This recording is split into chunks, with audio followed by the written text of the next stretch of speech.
Assalamualaikum warahmatullahi wabarakatuh. Alhamdulillah nahmaduhu wa nasta'inuhu wa nastahdihi wa nastaghfiruh wa na'udzu billahi min syururin anfusina wa min sayyiati a'malina. Man yahdihillahu fala mudhillalah wa man yudlil fala hadiyalah. Ashhadu an la ilaha illallah wahdahu la syarikalah wa ashhadu anna Muhammadan abduhu wa rasuluhu wa usalli wa usallimu ala rasulihil karimil mustafa wa ala alihi wa sahbihi ajma'in. Subhanaka la ilma lana illa ma 'allamtana innaka antal alimul hakim. Rabbi shrah li sadri wa yassir li amri wahlul 'uqdatan min lisani yafqahu qawli. La haula wa la quwwata illa billahil aliyyil azim. Yang dikasihi Tuan Imam, pengerusi serta ahli jawatan kuasa Masjid Al-Fatah, muslimin dan muslimat, hadirin hadirat yang dikasihi dan dirahmati oleh Allah Subhanahu wa taala. Pertama, marilah kita merafakkan setinggi-tinggi kesyukuran kita ke hadrat Allah Subhanahu wa taala, kerana Allah telah kurniakan kepada kita nikmat iman dan juga nikmat Islam. Dan seterusnya kita juga merafakkan rasa syukur kerana pada malam ini kita telah diberikan kesempatan oleh Allah Subhanahu wa taala untuk kita dapat bersama-sama lagi di dalam kuliah bulanan kita. Dan insya-Allah pada malam ni kita mengambil sepotong ayat Al-Quran. A'udzubillahi minasyaitonir rajim. Wa laqad zara'na li jahannama katsiran minal jinni wal ins. Lahum qulubun la yafqahuna biha wa lahum a'yunun la yubsiruna biha wa lahum azanun la yasma'una biha. Ulaika kal an'ami bal hum adallu ulaika humul ghafilun. Dan sesungguhnya kami jadikan bagi mereka neraka jahanam, kami jadikan neraka jahanam jin dan manusia yang mempunyai hati tetapi tidak mahu memahami dengannya akan ayat-ayat Allah, dan yang mempunyai mata tetapi tidak mahu melihat dengannya akan keesaan Allah, dan juga yang mempunyai telinga tetapi tidak mahu mendengar dengannya akan ajaran dan nasihat. Maka mereka itu seperti binatang ternak, bahkan mereka itu lebih sesat lagi. Mereka itulah orang-orang yang lalai. Baik, ayat ini daripada surah Al-A'raf ayat 179. Allah Ta'ala disebut walaqad zara'na li jahannama katsiran minal jinni wal ins. Dan sesungguhnya kami jadikan bagi neraka jahanam untuk jin dan manusia yang mempunyai hati. Lahum qulubun la yafqahuna biha, yang mereka tu mempunyai hati tetapi tidak mahu memahami akan ayat-ayat Al-Quran. Juga walahum a'yunun, mereka yang ada penglihatan, ada mata boleh melihat, la yubsiruna biha, tapi dia tak nak pula melihat akan kebesaran Allah. Dia tengok-tengok tu tak masuk dalam hati. Tengok bukan tak tengok.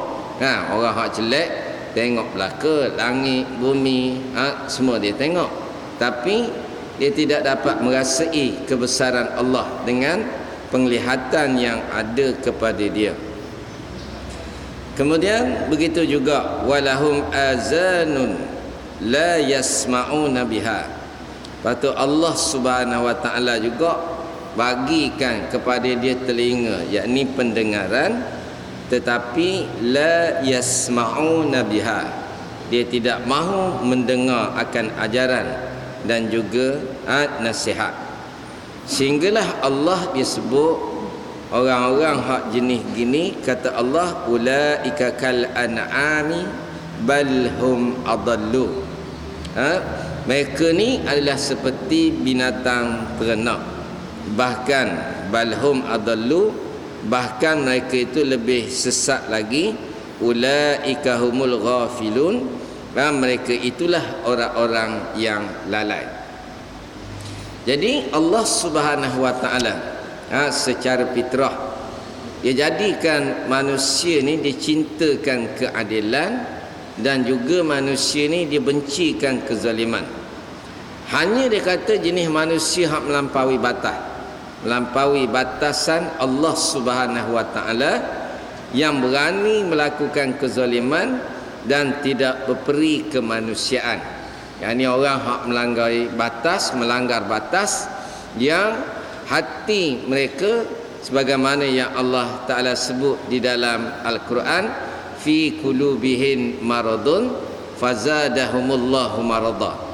Jenis hatinya berpenyakit ni apa, khatamallahu ala qulubihim wa ala sam'ihim wa ala absarihim ghishawah wa lahum azabun azim.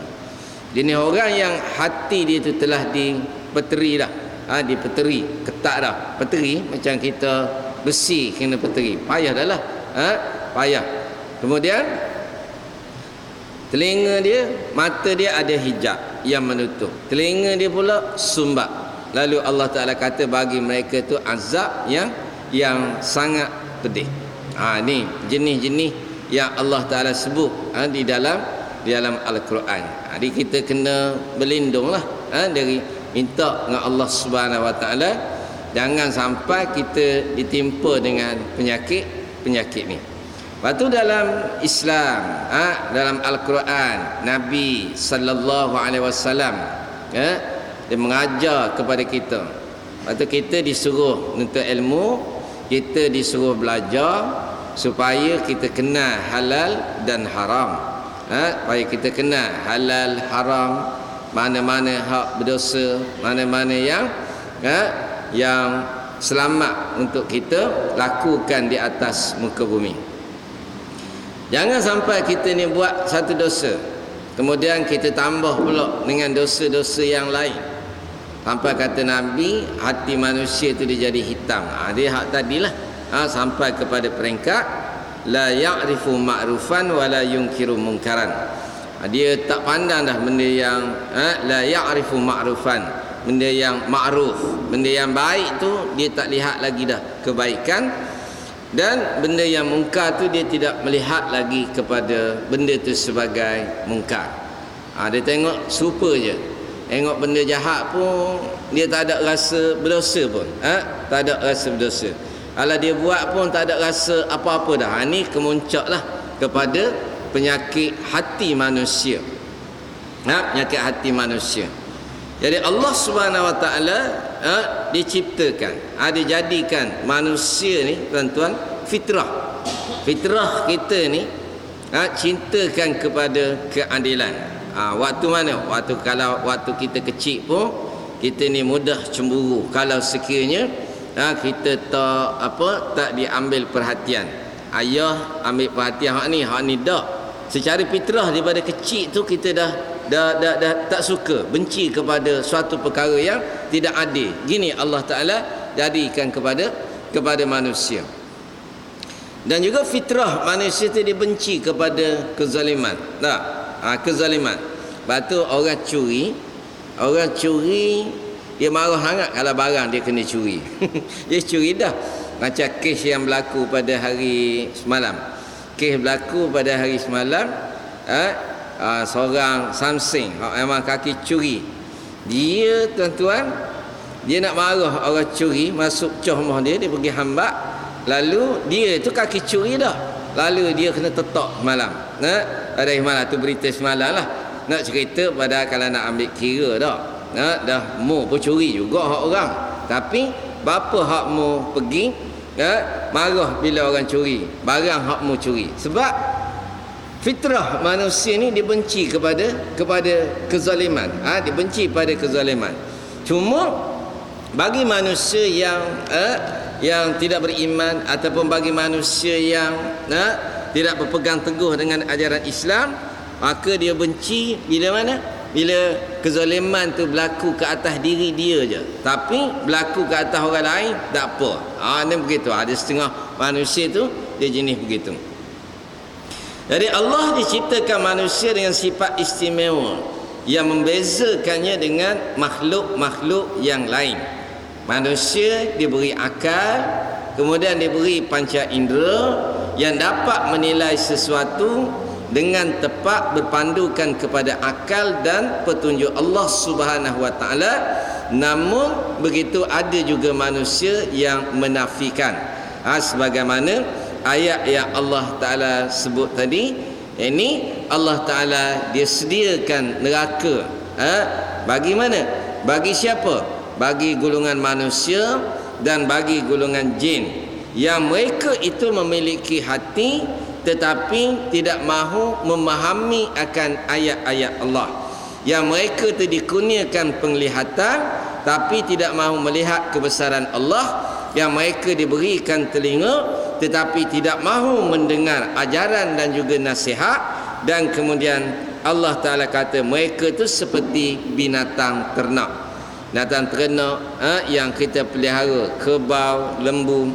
Bahkan mereka itu lebih sesat lagi. Allah menggambarkan bagaimana orang yang tidak berpegang kepada ajaran Islam ni, mereka ni seperti binatang ternak. Bahkan mereka ni lebih sesat lagi. Cuba bayang sesat pada binatang ternak lagi. Kita tuan-tuan pelihara lembu, pelihara kambing. Kita pelihara kambing, pelihara lembu. Dia tahu petang dia masuk kandang, pagi masuk kandang. Tak, tinggal dia main petang harang boleh ada masuk kandang.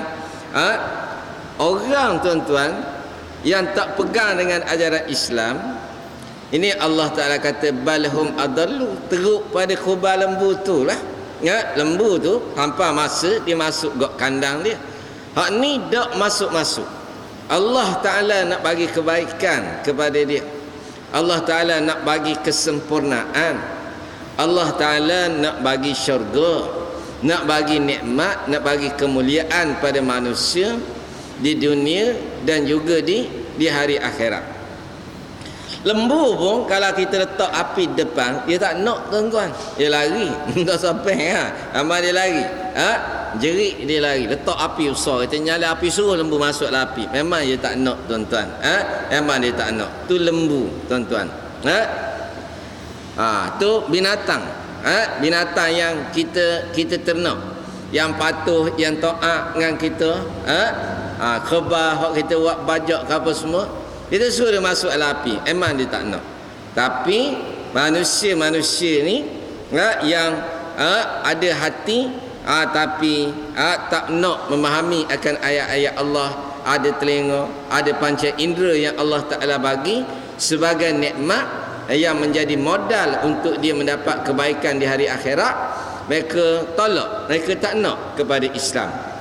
Ni yang Allah Ta'ala kata balhum adallu. Mereka ni macam binatang, ulaika kal an'ami balhum adallu. Tapi kalau kita wayak dia ni macam kambing, gocoh hanyalah. Memang gocoh, jangan tebal-tebal tuan-tuan. Kayak macam lembu. Macam lembu. Allah bagi dah nikmat masuk syurga. Dan jangan terjun ke dalam api neraka tu. Bagi dah buka dah, bentang dah. Jalan macam mana? Ni jalan ke neraka, ni jalan ke syurga. Tapi bodoh pada lembu lagi. Nya terjun juga ke dalam neraka. Nak juga neraka tu yang penuh dengan azab dan kesakitan. Jadi keadilan Allah Subhanahu wa taala adalah maha sempurna dan juga maha luas. Dia merangkumi segala aspek. Allah maha bijaksana. Dia meletakkan sesuatu sesuai dengan tempatnya, dengan membawa kebaikan kepada hamba-Nya di dalam segala aspek dan semua keadaan. Keadilan Allah meliputi semua makhluk-Nya di langit dan juga di bumi, yang nyata dan juga yang gaib, serta memenuhi segala keperluannya, ruh dan jasad, individu, masyarakat dan alam sekeliling. Keadilan Allah tiada bandingan dan tandingan.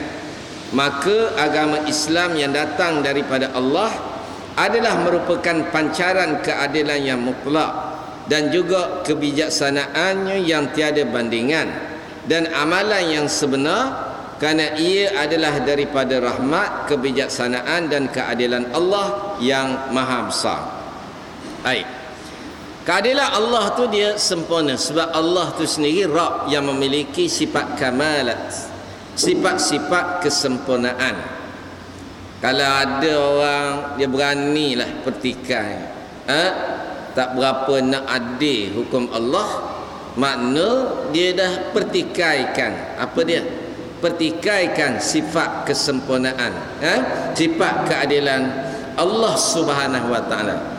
Tidak ada sesuatu pun yang tidak adil daripada apa yang diperintahkan oleh Allah Subhanahu wa taala, apa yang diciptakan oleh Allah Subhanahu wa taala kepada manusia. Baik. Setiap manusia dia mengaku diri dia adil. Termasuklah iblis yang dilaknat dan para detektor yang paling jahat di dalam sejarah manusia, seperti Namrud dan Firaun.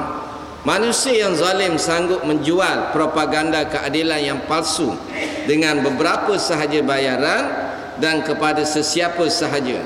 Mereka ingin melemahkan iman umat Islam supaya terjerumus ke dalam kebinasaan. Baik, di sini Allah Subhanahu wa taala menjelaskan kepada kita dalam satu ayat, wa nada fir'aunu fi qaumihi qala ya qaumi alaysa li mulku misra wa hazihil anharu tajri min tahti fala tubsirun amana khairun min hadha alladhi huwa muhin wa la yakadu yubin falawla ulqi alaihi aswiratun min zahabin aw jaa ma'ahul malaikatu muqtarinin fastakhaffa qaumahu fa'ata'uhu innahum kanu qauman fasiqin. Dan Firaun berseru kepada kaumnya seraya berkata, wahai kaumku, bukankah kerajaan Mesir ini kepunyaanku, dan bukankah sungai-sungai ini mengalir di bawahku? Maka apakah kamu tidak melihatnya? Bukankah aku lebih baik daripada orang yang hina ini, yakni Nabi Musa, dan yang hampir tidak dapat menjelaskan perkataannya? Mengapa tidak dipakaikan kepadanya daripada gelang emas, pingat, tanda kebesaran pangkatnya, atau malaikat datang bersama dengan dia bagi mengiringinya? Maka Firaun mempengaruhi kaumnya serta menjadikan mereka bodoh dengan perkataan itu, lalu mereka patuh kepadanya kerana sesungguhnya mereka adalah kaum yang fasik. Baik, ayat ni Allah Subhanahu wa taala diambil satu contoh bagaimana manusia-manusia yang bersifat zalim, yang tidak adil dari sudut pemikiran, pemahaman. Di antaranya perkataan Firaun. Firaun, Allah Subhanahu wa taala disebut, Firaun dia berseru kepada kaum dia, wahai kaumku, bukankah kerajaan Mesir ini adalah merupakan kepunyaanku? Ini manusia yang zalim. Sebab tu zalim ni tuan-tuan, dia zalim. Nabi disuruh sempurnakan hak kita ni pada diri, wali nafsika alaikal haq. Mana diri kita ni kita mesti adil kepada jasad kita sendiri, diri kita. Adil pada diri ni, yang ni kita menjauhi diri kita ni daripada perkara-perkara yang boleh mendatangkan mudarat, sama ada mudarat dunia ataupun mahupun mudarat di hari akhirat. Ni kepada diri kita. Lepas tu Allah suruh kita jauhi daripada perkara-perkara mungkar, perkara-perkara keji. Jauhi diri kamu daripada api neraka. Ini adalah merupakan perintah Allah Subhanahu Wa Taala untuk kita bersifat adil pada diri kita. Sifat adil, bersifat adil. Adil ni dia merupakan kebaikan. Jadi kemudian walinafsika alaikal haqq. Gitu juga kewajipan kita berlaku adil kepada ahli. Ku anfusakum wa ahlikum nara. Jaga diri kamu, jaga keluarga kamu daripada, jaga ahlikum. Ahlikum mana orang yang berada di bawah kita, termasuk ahli keluarga, pekerja-pekerja kita, rakyat-rakyat kita dan sebagainya, daripada perkara yang menyebabkan dia disamba oleh api neraka. Ini keadilan. Faham tak? Inilah keadilan. Ini keadilan. Maka kita kena jaga mereka. Macam mana cara kita nak bersifat adil? Maka cara kita nak bersifat adil ialah kita mentadbir mereka mengikut bagaimana yang Allah Subhanahu Wa Taala perintahkan. Baru kita adil. Kita nak didik anak, macam mana nak didik anak? Ikut cara Islam. Itu cara yang Islam ajar. Baru kita bersifat adil dengan dia. Kalau kita pakai nafsu kita, maka kita barangkali boleh melakukan kezaliman. Jadi Mesir ni, Firaun ni dia mengaku, dia kata Mesir ni adalah kepunyaanku. Sungai-sungai yang mengalir di bawahku, maka apakah kamu tidak melihatnya? Bukankah aku ni lebih baik? Dia buat bandingan. Lebih baik daripada Nabi Musa. Nabi Musa ni tuan-tuan, dalam satu riwayat, sebab tu disebut sini, dia datangkan ayat bahawa Nabi Musa ni orang yang tidak petah berkata-kata. Lepas tu kalau zaman Nabi Musa ni, yang berdebat adalah Nabi Allah Harun alaihi salam. Nabi Musa ni dia tidak petah berkata. Ada setengah riwayat mengatakan bahawa ketika mana Nabi Musa alaihi salam dia makan bara api, makan bara api menyebabkan lidah dia terbakar, maka pada ketika tu selepas daripada itu menyebabkan Nabi Musa ni dia gagap. Jadi perkataan dia lambat dikeluarkan. Jadi Firaun dijadikan kekurangan kepada Nabi Musa ni sebagai bandingan bahawa dia tu orang yang petah berkata-kata. Dan kemudian pula Nabi Musa, Firaun juga buat perbezaan berkaitan Nabi Musa, antara Nabi Musa dengan dia. Kenapa Nabi Musa ni dia tidak lahir bersama-sama dengan gelang-gelang daripada emas ataupun malaikat itu bersama dengan mereka, kalaulah benar-benar dia tu seorang rasul. Betul tuan-tuan, kita disuruh bersifat adil. Kalau pilih mimpin, kita disuruh bersifat adil. Suruh. Betul Allah Ta'ala kata, siapa yang tidak adil, yang menyembunyikan keadilan, fa innahu asimun qalbuh, kata Allah. Maka berdosalah hatinya. Jadi di sini kita nak bersifat adil. Kalau kita nak pilih pemimpin, contohnya, adakah kita nak pilih pemimpin ni mengikut hujah yang digunakan oleh Firaun? Dia jadi zalim. Firaun dia kata dia layak jadi pemimpin, dia layak dihormati, dia layak ditaati lebih daripada Nabi Musa. Apa? Sebab dia kaya. Sedangkan Nabi Musa ni dia tidak turun bersama dengan gelang-gelang daripada emas. Saya UMNO banyak pakai buah ni. Ada banyak pakai buah ni. Dia nilai bahawa pemimpin tu nak pilih pemimpin orang yang mampu mengadakan harta benda. yang memiliki kekayaan, kesenangan. Ini cara Firaun. Faham? Jadi ini adalah satu perkara yang zalim.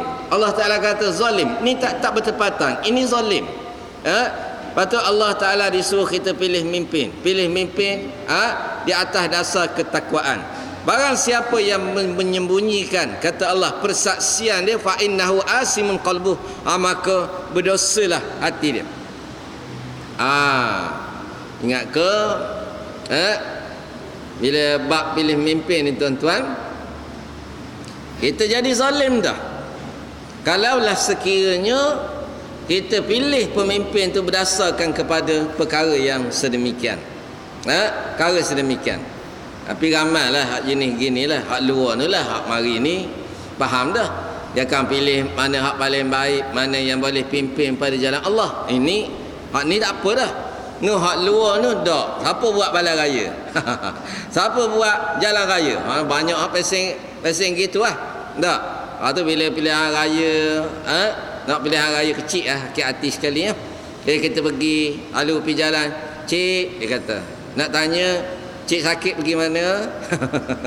Ada kita rakyat pergi hospital. Siapa buat hospital? Itulah style UMNO, hak tolu ni.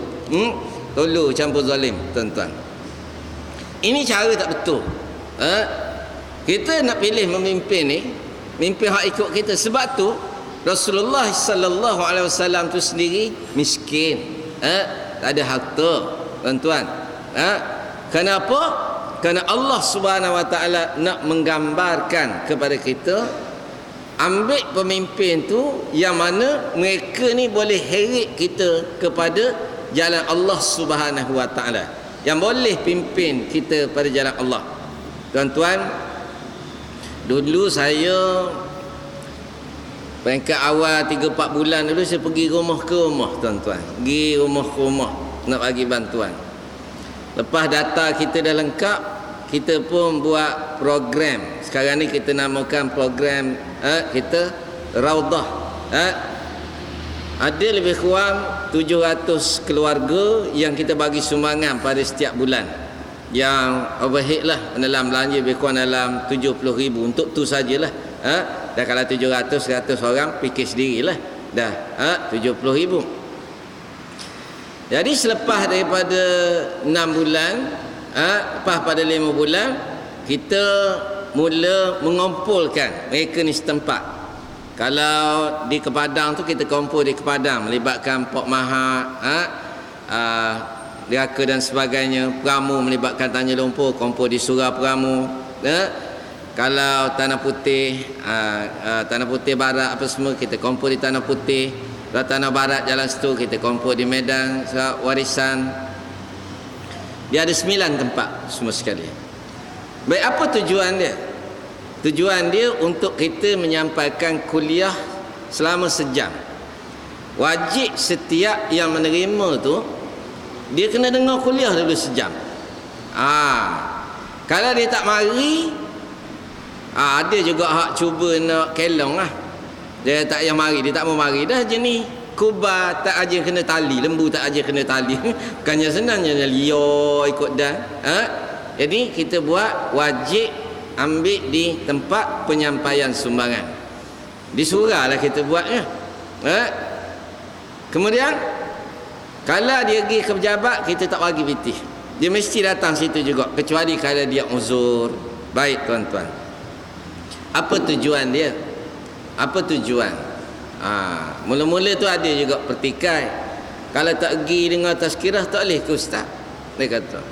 Baik, saya sebut bahawa kita nak bersifat adil kepada rakyat. Adil dalam Islam ni telah pun dijelaskan. Adil dalam Islam ni, kalau kita ni pemimpin, keadilan kita kepada rakyat ialah apabila kita bawa dia kepada jalan Allah Subhanahu wa taala. Itu orang yang adil dengan rakyat. Jadi kena dengar kuliah dulu sejam. Sebab kita nak muliakan dia. Kalau saya sebut pada dia orang, Kalau saya nak buat muslimin muslimat ni macam ayam, senang je. Saya mari tabur beras, lepas tu tuan-tuan mari makan beras balik. Habis cerita. Ini apa, bukan manusia, ni ayam, ni binatang. Saya nak muliakan tuan-tuan, kata nak muliakan muslimin muslimat. Biar kita duduk dalam majlis ilmu.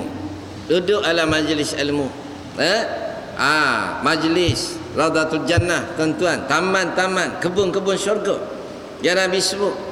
Jadi tidaklah tuan-tuan bila datang sini, gimana ni ambil beras, itu ayam. Tak. Bila datang sini, nak gimana, nak pergi tazkirah, nak pergi dengar kuliah, kan comel bunyinya. Batu dulu mari pakai t-shirt, pakai slow track je orang puan. T-shirt gambar kali atas bawah, gambar pergi buah nyo. Oh nyo muda tak apa kok, nyo tua. Tuan-tuan. Ni dak dah. Pakai tudung. Bila kita tengok ramai tak pakai tudung, kita cari tudung. Kita cari tudung, derma tudung, comel dah. Mereka mari. Jadi dapat dengar kuliah sejam walaupun sebulan sekali, tuan-tuan, dengar kuliah, dan alhamdulillah maknanya berlaku perubahan demi perubahan. Kenapa? Kerana kita nak muliakan dia. Kita tak nak mereka ni jadi hina. Kita tak nak jadi sehina begitu. Betul-betul macam nak bagi makan binatang, tabur rumput, mari pas kenyang balik. Bukan begitu. Datang duduk dalam majlis ilmu, tuan-tuan. Ini di antara keadilan, tuan-tuan. Keadilan yang mesti kita buat. Kita tak boleh nak meletakkan syarat adil tu dengan cara mana, memilih pemimpin tu dengan cara mana, bandingkan harta yang dia miliki. Bukan.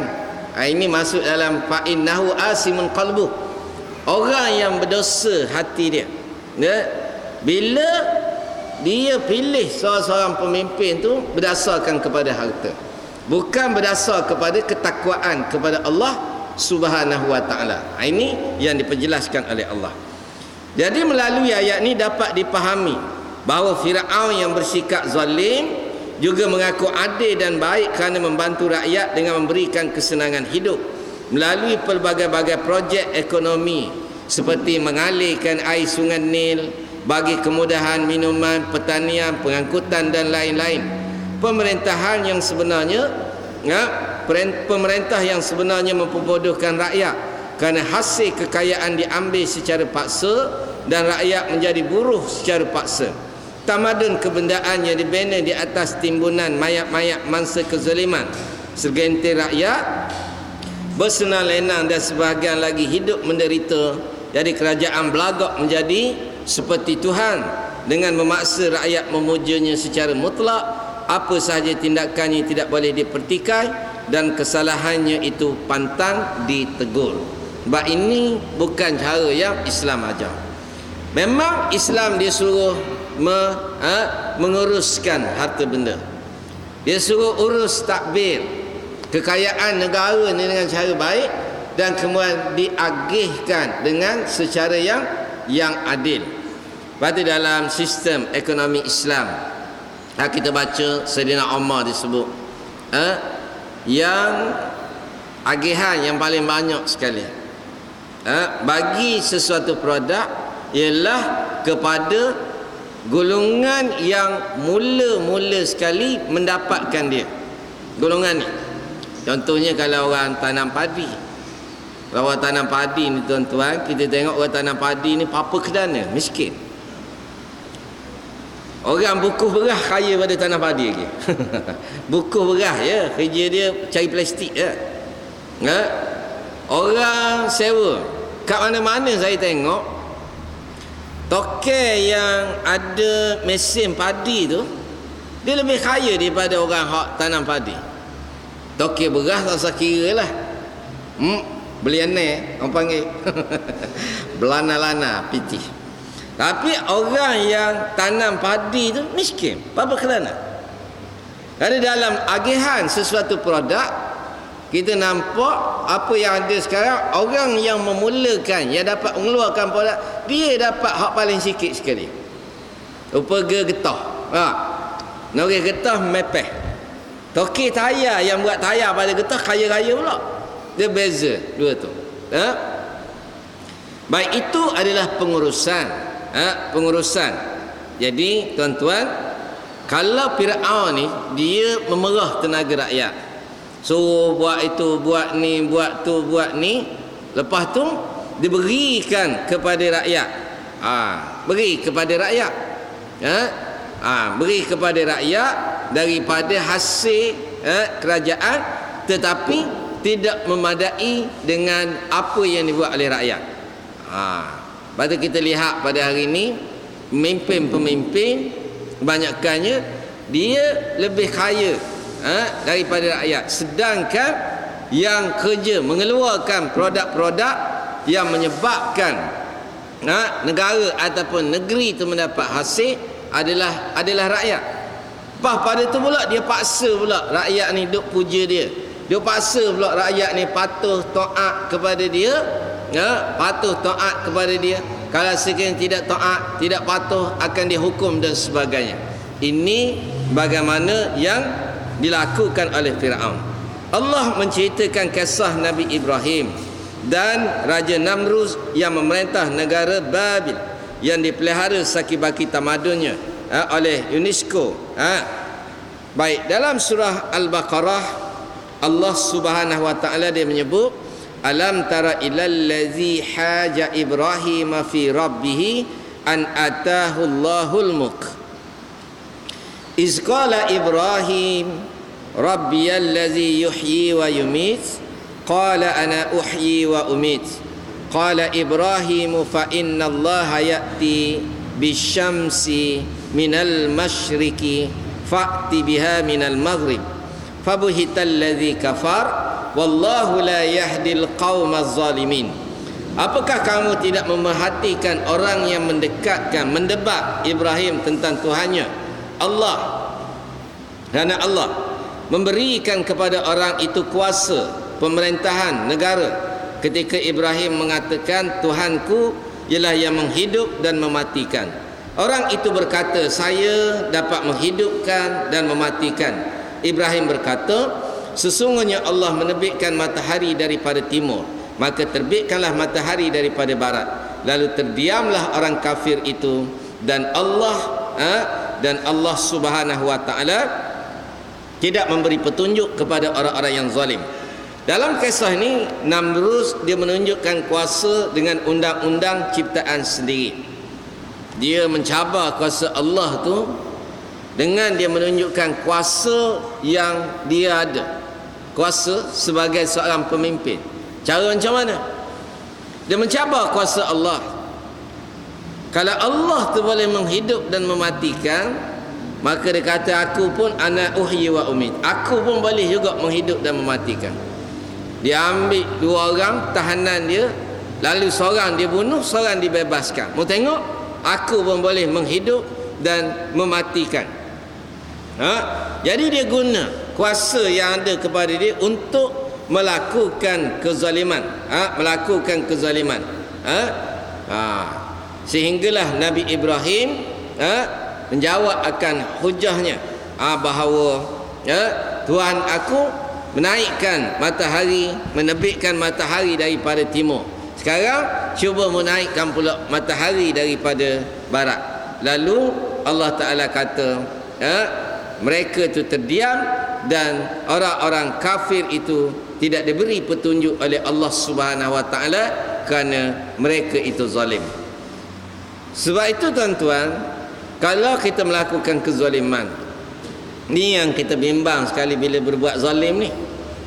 Berbuat zalim ni menyebabkan kita tidak mendapat petunjuk daripada Allah Subhanahu wa taala.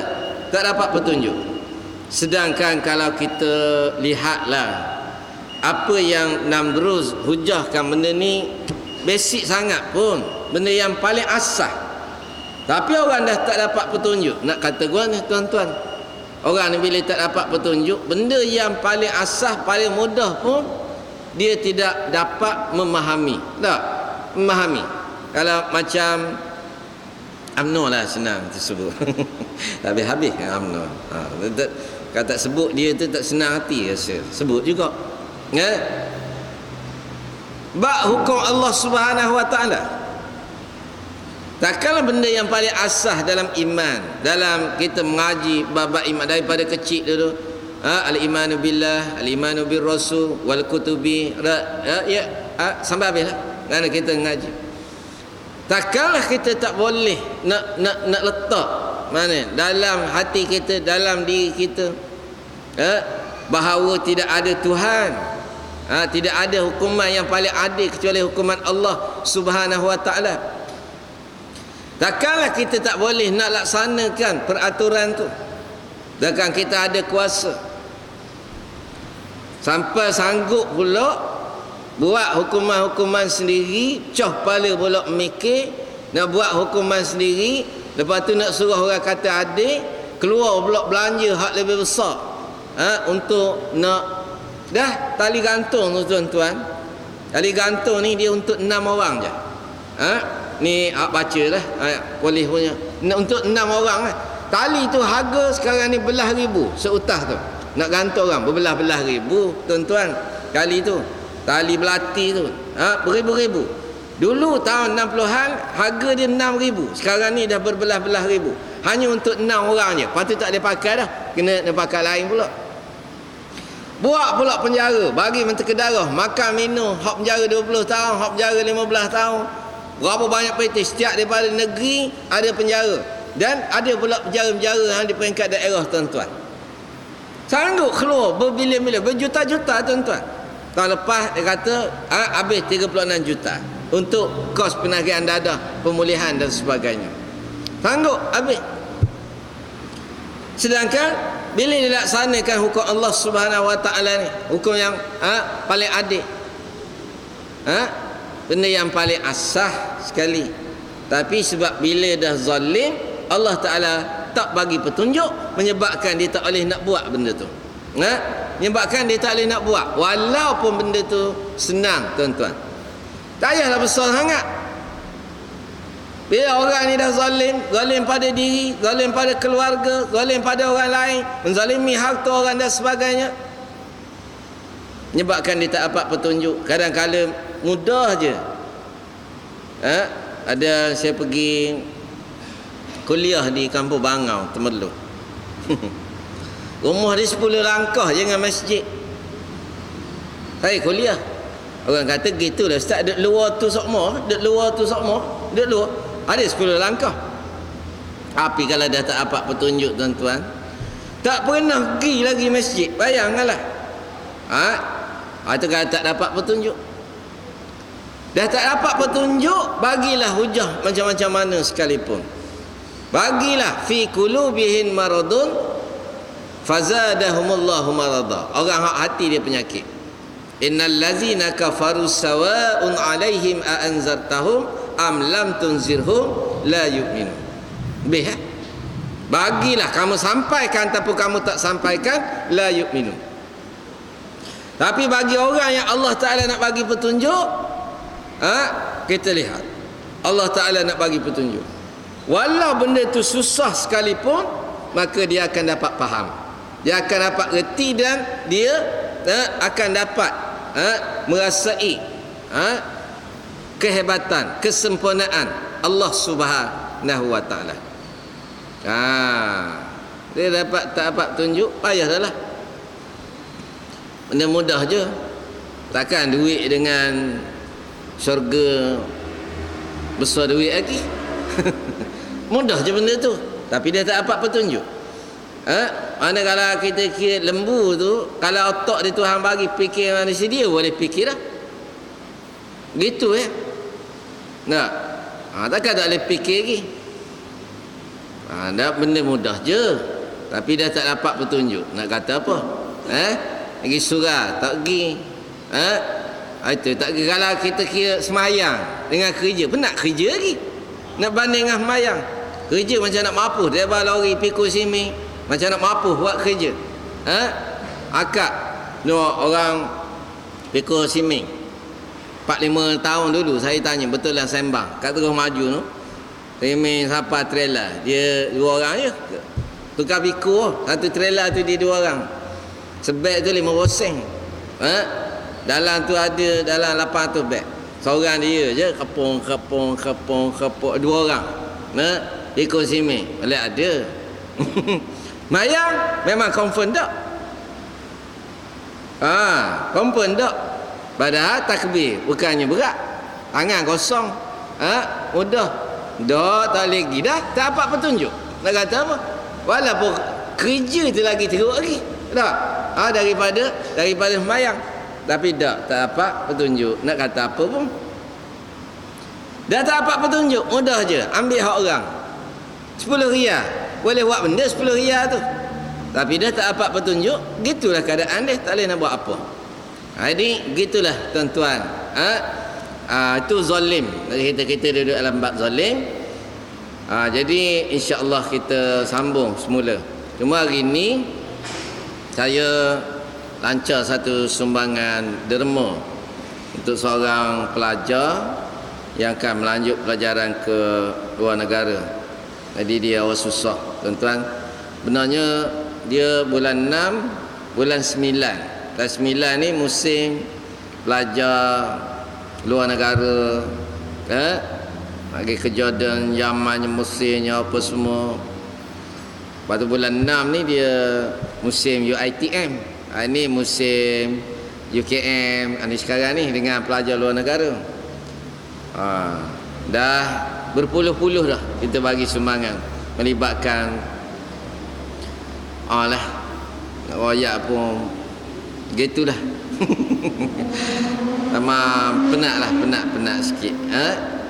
Bulan 6 ni geng-geng UiTM dan kolej-kolej swasta. Dia mari tuan-tuan. Yang ni pun ada 20 lebih lagi yang kita tak bagi lagi, tak sempat. Tak sempat sangat nak bagi. Dah yang di luar negara kadang kita bagi 300, 300.5. Duduk dalam negara kita bagi 200. Bayangkanlah kalau dah berapa puluh orang dah, tuan-tuan, berapa ribu.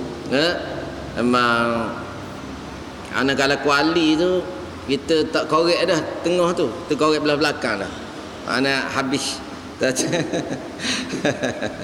Nak kata gua ni dah. Jadi cuma malam ni saya lancar tu untuk seorang budak perempuan akan keluar negara. Jadi untuk sumbangan derma kepada beliau, kepada beliau. Jadi pada ini insya-Allah lah tuan-tuan boleh hulurkan sumbangan sekadar mana mampu. Kita nak ngaji tak boleh dah kita ni nak ngaji. Tua-tua pakat tak ngaji dah. Jadi jangan sampai kita tak dapat pahala orang ngaji. Jadi bagilah sekadar-kadar mana hak kita mampu untuk supaya dia dapat melanjutkan pelajaran dengan baiklah. Kemudian yang keduanya program, sebut sikit, program perkahwinan beramai-ramai. Bukan ramai-ramai kahwin beramai-ramai. Bukan program kahwin ramai, tapi program kahwin beramai-ramai.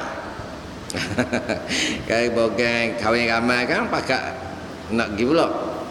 Jadi insya-Allah program tu akan diadakan pada 30 November, 30 hari bulan 11. Yang kita sedang buat permohonan di Pantai Sepak, di Pantai Sepak. Jadi kita telah bimbingkan dengan 15 pasangan pengantin sahaja. Jadi tuan-tuan, sebab kos kahwin ni terlampau tinggi. Sekarang ni lah yang menyebabkan berlakunya penangguhan kahwin. Dan ni 8,000 tu kira sedar lah, banyakkan 12. Tengok ada hak jenis timbang kilo tu mahal sikit, 15,000. Tak maaf lah sebut kita bunyi kasar sikit. Tapi kita orang hak raja pergi masjid ni janganlah buat gitu. Permudahkan urusan tu. Permudahkan. Urusan-urusan begitu pemudahkan. Tak payah nak fikirlah benda-benda yang tidak wajib. Kalau kita tak mampu, kalau kita mampu silakan. Tapi kalau kita tak mampu, jangan sampai kita menangguhkan sesuatu yang wajib disebabkan perkara-perkara yang tidak wajib. Kita buat sekadar kita mampu. Kita nak malu apa? Kalau kita tak ada duit, nak kahwin anak perempuan kita, tengok lelaki pun tak apa nak ada duit, apa salah buat je di masjid, akad nikah lepas isyak, lepas tu kita makan lebih kurang orang yang datang masjid, settle, tak payah memikir benda lain dah. Buat sudah. Kalau kita tak mampu cerita tu, kalau kita mampu silakanlah nak melih gajah ke 40 ekor ke pandamu, moga-moga ada pitih. Tapi jangan sampai kita zalim kepada orang. Zalim pada orang lelaki ni, budak lelaki hak tak mampu ni, kerja alam Flora, gaji 1,000, kita nak anak dara kita batal pada 12,000, nyenggeng kawan tu, sapu langit pun tak ada lagi nak kubur pitih. So kata nak sapu siapa? Nyanyilah korang, zalim tu, jadi zalim. Kita zalim kepada nafsu dia, zalim kepada tenaga dia, paksa kerja begitu begini dan sebagainya. Tak boleh. Nabi ajar pada kita, ajar pada Abdul Rahman bin Auf begitu. Nabi kata musmelihlah kambing, moga mu mampu. Musmelihlah kambing, moga mu mampu ketika-ketika tu. Jadi bila dah mampu, buat, kita buat ikut kemampuan. Jamuan ni adalah pengisytiharan dan sedekah. Kena ingat, dia pengisytiharan dan sedekah. Jadi bila dah namanya sedekah, maka kita buatlah ikut yang kita mampu. Nama dah sedekah. Janganlah apa nak buat serupa ke kedai makan.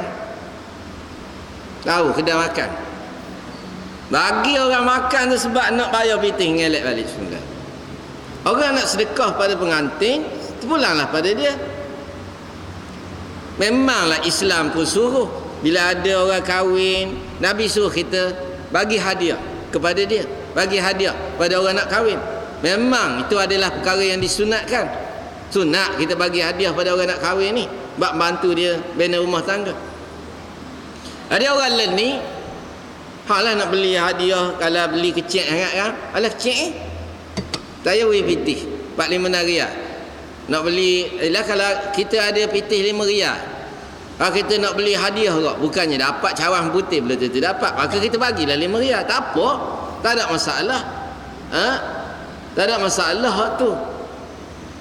Kita bagi 5 riyal, 6 riyal nak bagi sedekah pada pengantin, sedekahlah. Habis bukan untuk mak pak dia, untuk pengantin tu. Kena faham. Tanggungjawab pak dia ialah buat kenduri tu mengikut kemampuan yang dia ada. Mari orang lelaki tanya, berapa hantaran? Orang lelaki tanya, berapa hantaran? Maka bagi ayah kepada lelaki ni sepatut dia royak gini. Antara apa tu, kita jamuan ni tujuan ni kita nak sedekah, maka berapa pitih hak mu ada, mu mampu mu bagilah. Cuma kita bagi pihak perempuan, kalau kita mampu sikit kita buat kecil-kecil, kita mampu besar buat besar-besar. Mu jangan kata pula esok, mari-mari tengok melih hayang je, melih hayang je. Mu tak sakit gitu dah. Jangan sampai zalim.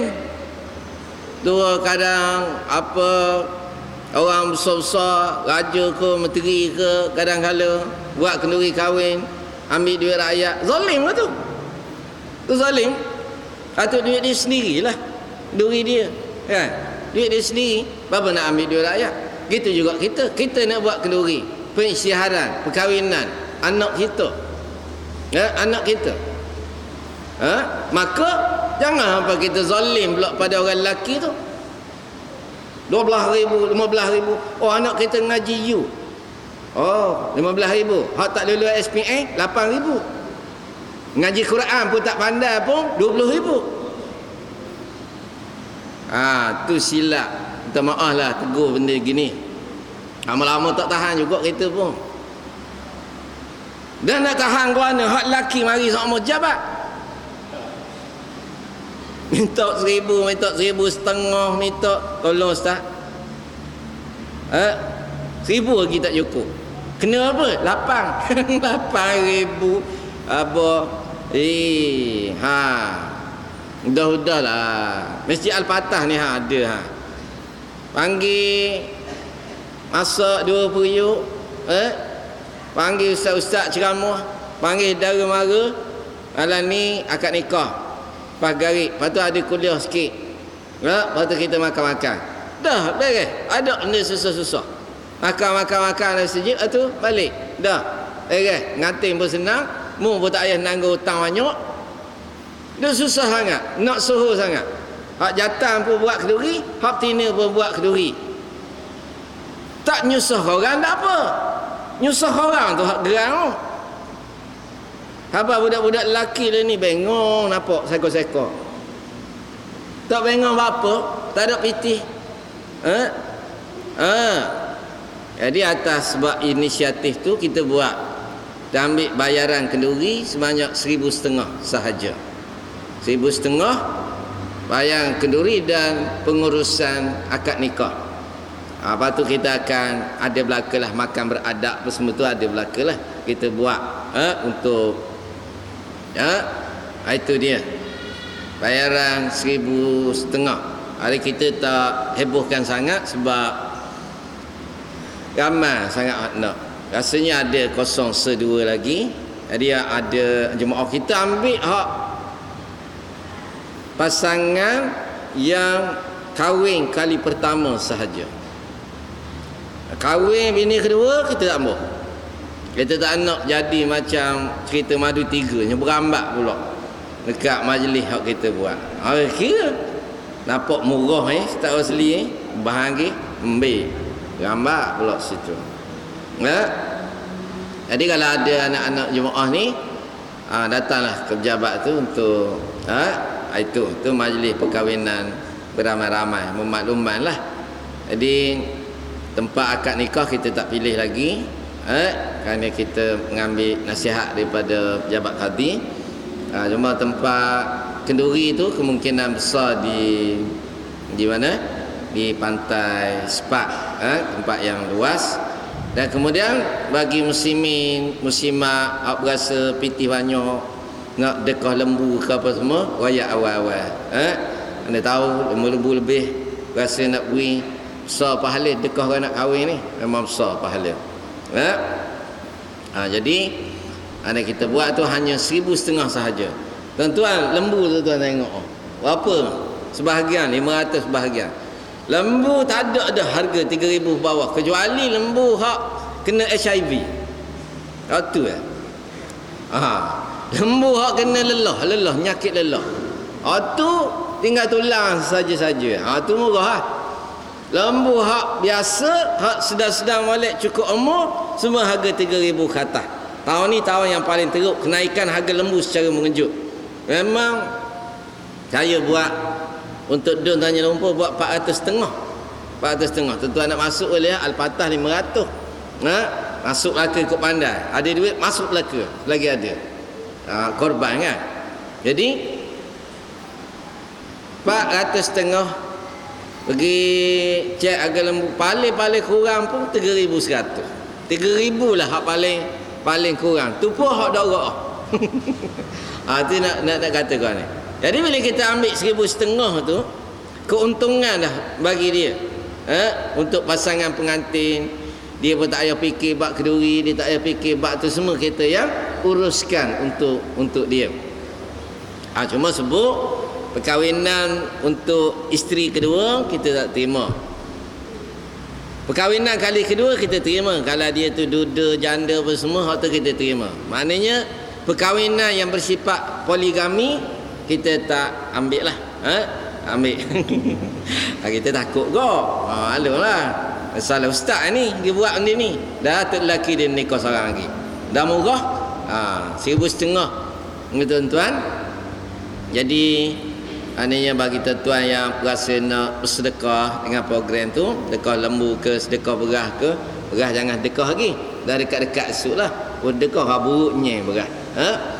Jadi akhirnya ingatan kali lagi, insya-Allah sejadah dibentangkan di luar tu, boleh tuan-tuan beri sumbangan untuk pelajar yang akan melanjutkan pelajaran ke luar negara, insya-Allah.